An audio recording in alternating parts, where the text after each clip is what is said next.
The UFC returns to Mexico this weekend, and I'll be giving my full card predictions for this Fight Night card, starting with the early prelims, or just the prelims, and going to the main event and giving my full breakdown on each fight. So let's start with the first one, Eric Silva versus Muhammad Naimov. I'm going to go Muhammad Naimov in this fight. I know in this last fight he had some controversy with it, winning by, cheating and other things like that. But I do think he is a pretty good prospect. And Eric Silva is not a very good prospect, right? And he's also 35 years old. 36 years old, sorry, my bad. 36 years old. They're giving Naimov a layup in this fight. And I know the last fight he cheated, he did all those things, but ultimately I think he does have better skill than Eric Silva. Eric Silva, when you're making, when you're 9-2, 36 years old, and with Eric Silva, right? He's 36 years old and fighting Naimov for a reason, right? They want Naimov to win this fight. And I think Naimov will just completely dominate the fight. I think he'll land the better shots, just be the overall better fighter in this one. So I'm going to go Naimov by round 3 KO. Next up, we got Victor Altamirano versus Felipe Dos Santos. And I'm going to go Felipe Dos Santos in this fight. And if you don't know anything about Felipe Dos Santos, he had fought Manel Kape, who's a top 10 flyweight, at UFC 293 last year in Australia, and gave Manel Kape a really tough fight. And I mean really tough fight. He was landing good shots. He got rocked on multiple occasions, but Manel Kape's a good striker with power in the flyweight division. And he looked very impressive. I'm looking at it right now. He's 23 years old. And he looked that good. He's going to have a confidence boost going into this fight. I think he's just going to overall beat him in the striking. And he's just going to be too much for Altamirano to deal with early and often, I think. And he's going to make it difficult for him to get going. And that's why I'm going to go Felipe Dos Santos in this fight. And I think he's going to get it done by round 1 KO. And ultimately, the power shots will land. If he does escape the first round, it will be a finish. I do think it will be a finish. Manel Kape's got a good chin, right? And he was landing good shots on, Manel Kape. I do worry about the chin a little bit, but I don't think Altamirano has the power to, finish Dos Santos necessarily. So I think Dos Santos will get this one done in the first round. And yeah, first round KO for Felipe Dos Santos. Next up, we got Ronaldo Rodriguez versus Dennis Bondar. And I'm going to go Bondar in this. He is right now an underdog in this fight. And I know he lost twice in the UFC. And Ronaldo Rodriguez, he didn't have the contender fight. He didn't have the Ultimate Fighter. So he's just getting signed straight off of, not really the streets, but they signed him with no, UFC affiliated organization. And Ronaldo Rodriguez fought in the Lux League, and there's only really one person I know who ever fought in the Lux League, and that was Diego Lopez. I don't think Ronaldo Rodriguez is Diego Lopez. And Dennis Bondar, he's more experienced, right? He's more experienced. He's got the longer reach. He lands more efficiently. And look, Ronaldo Rodriguez is going to try to take this one to the ground. But I think Bondar, too, will be fine there. I think he'll be fine there because Ronaldo Rodriguez, he likes to submit people. He likes to finish people. Really, ultimately, that's what he likes to do. Bondar, he's tough as nails. He'll go out there, and I think he'll get this one by decision. By decision, I don't really know too much about these guys, but when I watched them, just a glimpse of them, I saw Bondar. He looked, decent enough to pick him in this fight. When I watched Ronaldo Rodriguez, some of these guys he's fighting are not very good. So yeah, I'm going to go Bondar just because he is UFC caliber enough to beat the newcomer Ronaldo Rodriguez. Next up, we got Claudio Puelles versus Fares Ziam. Claudio Puelles. You remember him last time when he fought? Yeah, it was pathetic. It was pathetic against Dan Hooker. But I do think this time he is going to do a lot better, obviously, right? Obviously. He did have Dan Hooker in a lot of difficult situations in that fight. And, ultimately Dan Hooker just embarrassed him. But he was close to a lot of submissions on Dan Hooker. And Faris Saham is no jiu-jitsu specialist, and he's no, wizard when it comes to getting on submissions and other things like that. And I think Claudio Puelles will come close to getting submissions, and it really will be a stylistic clash with the grappling versus the striking, right? Which one's going to hold up? But I just don't trust Fares Ziam's grappling enough in this fight. But I also don't trust Claudio Puelles' striking. So there's a real, I'm stuck here, and I actually don't know who I'm going to pick. You know what? I'm going to go Fares Ziam in this fight. I think he will outpoint him for a majority of the fight. When I rewatched both of them, it was tough because it's like you're going two different styles going at each other. Both decent enough, right? They're not really that good, but also, they're not bad. Claudio Puelles is 13-2 for a reason. He's not just doing nothing, right? He is a professional fighter. You may look at that last fight and be like, that doesn't really look like fighting. But he had to do what he had to do. Didn't get the job done. I think he will come back with vengeance. But ultimately, I'm going to go for Fares Ziam. I think he will get this one done by decision. I just don't think Claudio Puelles' grappling in this fight, his control grappling, will be enough to win him rounds ultimately. And that's why I'm going to go for Fares Ziam by decision. Next up, we got Christian Quinones versus Ronnie Barcelos. And I'm going to go Ronnie Barcelos in this. He's the vet in this matchup. He's the one more experienced. Quinones is not very good, right? We know Ronnie Barcelos. He's had tough fights with many prospects. Lost to Umar Nurmagomedov, lost to Kyler Phillips. But he's done well in the UFC outside of those losses. I mean, obviously he would. But I trust him in this matchup to be more technical, the better overall fighter with more experience in the octagon. I mean, you trust a guy like Ronnie Barcelos to go out there and beat a guy like, Christian Quinones, right? We trust the Barcelos of the world to get these ones done. And I think he will get this one done.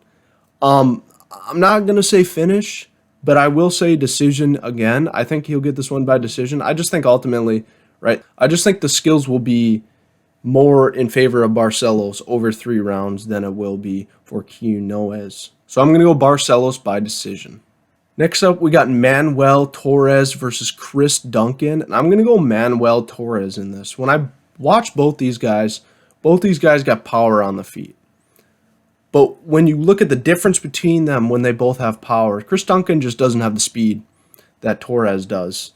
And although Duncan is tough, although he can use his grappling when he's in danger, I think Torres will just be too much for Duncan, right? When he's in danger against most of these guys, when he's using the grappling to get out of it, these guys aren't high, flashy, fast guys that he can get the takedowns on the other guys of the world. But ultimately, I think Torres is a finisher who can build a name for himself if he wins this fight. And I hope he does, because rewatch some of his fights. He had a elbow knockout and then a normal knockout. But this guy comes to fight, and he's got power in his hands. And, I keep going back to Duncan being really tough, and he is a tough fighter, right? And that's why I'm, when I first saw this, I was like, maybe Duncan can take this to a decision after Torres blows his load early. But ultimately, guys, Manuel Torres is a prospect to look out for. Duncan's just going to be your middle-of-the-pack lightweight for the rest of his career. He's good, but he's not that good to, become an elite fighter, because ultimately, although he has skills, his speed will just lack, right? He's just lacking the speed that will get him to the top. And so I'm going to go Manuel Torres by round 1 KO. Next up, we got Raul Rosas Jr. versus Ricky Turcios, and I'm going to go Raul Rosas. Right, he has the one loss in the UFC to Christian Rodriguez, but ultimately Raul Rosas learned from that loss. He is the better grappler, and I do think he will be the better striker. Ricky Turcios, I mean, if you go back and watch his first fight in the UFC, I think he threw 250 strikes and landed 20. It was really, really bad. So I don't think he's that good of a striker. His grappling, I mean, it's all right, it's all right. But, I mean, Raul Rosas Jr., the younger fighter, probably, ultimately, he is just the better fighter. And they're fighting in Mexico with the home crowd advantage.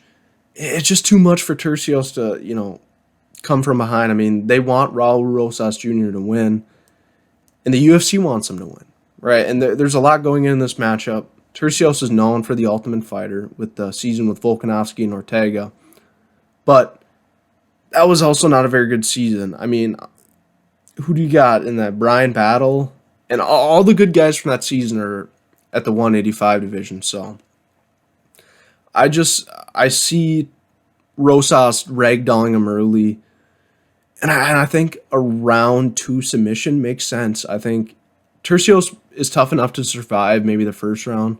And in previous fights, Raul Rosas Jr., in the Rodriguez fight, blew his load way too early. Expended a lot of energy in the grappling, and ultimately was gassed in the second and third round. And Christian Rodriguez is no slouch. I think he's one of the most underrated UFC fighters on the roster. So that's, as far as losses go, he showed a lot in that first round, and then ultimately the cardio just wasn't there. I think that was a learning lesson for Raul Rosas, and I think he'll get this one done by second round submission. And I just admit envisioning that, just seeing the second round submission, and ultimately showing that, he's getting better over time. He's young. He's 19 years old. And he's just going to keep getting better. And I think this is another, not step up, but another win that the UFC is trying to give Raul Rosas to better improve himself. And ultimately, I just think a submission in the second round is what I'm going to go with. If you see this later in the video, just know I forgot about it. Edgar Chairez versus Daniel Lacerda. I'm going to go Edgar Chairez. You watch that first fight. He submitted him. And Lacerda hasn't won a fight in the UFC. He hasn't won a fight in the UFC, and he's 0-4, 0-5, 0-4. Edgar Chairez is going to get him out there again. And I'm going to go round 1 KO for Edgar Chairez. Next up, we got Daniel Zellhuber versus Francisco Prado. And I like Zellhuber in this matchup. Sorry if I'm butchering that name, but I'm going to go him in this matchup. Reason number 1. His reach, 8 inches advantage. 8-inch advantage is a lot. Although Prado is a finisher, and although he is, younger, they're both pretty young though, right? And Prado, I mean, looking at this guy right now, 69-inch reach, that's pretty short. That's pretty short. And Zellhuber is just, superior in the striking, superior kind of everywhere. And Prado it needs a finish to win this fight. But I think Zellhuber is going to finish him. I think he's going to knock him out in the third round. I think ultimately Prado, as young as he is, and he could really improve from the last time we saw him. I just like Zellhuber's height and reach advantage in this fight, and I think he'll outpoint him and then ultimately beat him and knock him out with a cumulative damage over time. So I'm going to go round 3 KO by Zellhuber. The co-main event, Yair Rodriguez versus Brian Ortega. And guys, Yair Rodriguez is going to fuck up Brian Ortega. Let that sink in for a second. He's going to fuck him up on the feet. Right? I'm sick and tired of all these people. If you've watched my channel for long enough, you know that I have named Brian Ortega the most overrated fighter in the UFC. First of all, he hasn't gotten a win since 2020, and he hasn't got a submission win, which he is known as a jiu-jitsu specialist. And for all I know, he's in everyone's top 10 for the best grapplers and best jiu-jitsu guys. But it's like, you haven't had a submission win since 2018. You ultimately lost by submission to Yair Rodriguez the last time you fought. How am I supposed to pick you in this fight? The only thing Brian Ortega has, there's 2 things I think he can do to win this fight. Ultimately, he did take down Yair Rodriguez in their first fight. And I know it was only a round, so we didn't get a full sample size. I do think he could do that. And he is tough, and he's got a good chin. But guys, Yair Rodriguez is going to fucking hit him with shit that you've never seen before. We might see an up elbow from the craziest angle combination with a spinning heel kick. All right, this is a tailor-made matchup for Yair Rodriguez. When the first time this happened, I was just talking with some buddies, And I was saying, like, yeah, I'm going to go with Yair Rodriguez, and I think it won't be close. And they agreed. And what it came down to was overall, he's unpredictable on the feet. He does have knockout power to knock out Brian Ortega. And ultimately, when it comes to the grappling, Yair Rodriguez doesn't sit on the bottom, right? We saw the Volkanovski fight. Brian Ortega ain't Volkanovski, right? He's not going to hold down Yair Rodriguez. When Yair's on his back for the most part, he's looking for elbows and really trying to get out of positions. And people have a, blurry vision to Yair Rodriguez grappling when it comes to the ground. Like it's, once he gets down there, he's toast. He ain't going to be able to do anything. No, not really. Not really, because he basically had 2 back-to-back submission wins against Ortega. That was a submission. I don't care what you say. That was a submission. And Josh Emmett. So off his back, he's pretty good. And that's where Brian Ortega is going to want to sit. He's going to want to sit in the guard. He's not going to try to wrestle Yair Rodriguez for 5 rounds. I think he's ultimately going to be trying to get into the guard, trying to submit him. Yair ain't going to have any of that shit. So ultimately, it's just a bad matchup for Brian Ortega.